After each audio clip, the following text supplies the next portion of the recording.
In Trump, France is seeing a massive opportunity. As the GOP leader turns his back on NATO, President Emmanuel Macron is looking more than willing to fill the void and essentially become the new boss of the military bloc. According to media reports, Macron has now directed even France's civilian industries to produce weapons and kamikaze drones. Let's know more. You're watching TFI Global.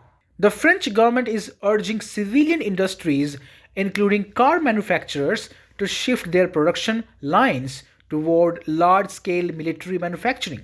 The focus? Kamikaze drones. French newspaper L'Opinion has reported that this move highlights France's growing urgency to boost its military amid the ongoing war in Ukraine. Earlier, Macron said NATO nations were spending too less on defense while arguing that France was not happy with the status quo. Emmanuel Shiva, head of the French Defense Procurement Agency, the DGA, is spearheading the efforts to implement rapid reforms and accelerate mass production of weapons. One of his top focus is producing kamikaze drones. Reports indicate that at least one leading French car maker has been approached to produce drones similar to those deployed in Ukraine. The goal is ambitious, producing thousands of drones within months.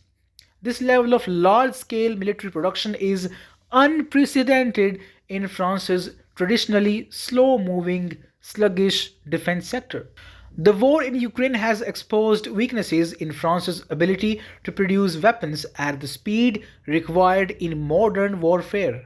Kamikaze drones have proven to be game changers, often replacing traditional artillery.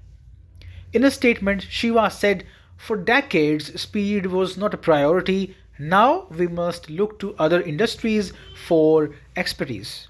To meet this challenge, France is expanding its search beyond the automotive sector. Reports suggest that companies from the chemical, energy, and even food production industries may be enlisted to support mass drone production. This strategy is not new, by the way. During the First World War, French manufacturers like Renault and Michelin transformed their civilian operations to build military equipment such as tanks and airplanes. Now, France aims to revive this approach and make civilian industries a key part of national defense.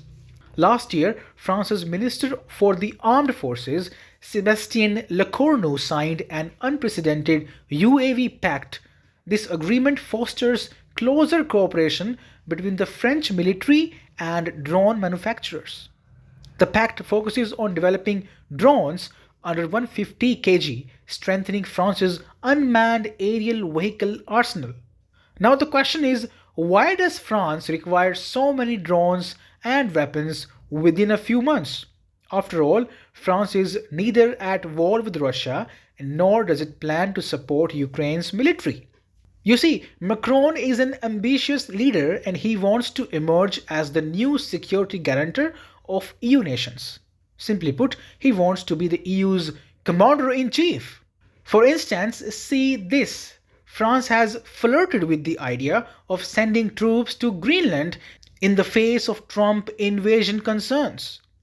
French Foreign Affairs Minister Jean-Noël Barrot last week refused to rule out sending EU troops to Greenland if their security interests were put at risk.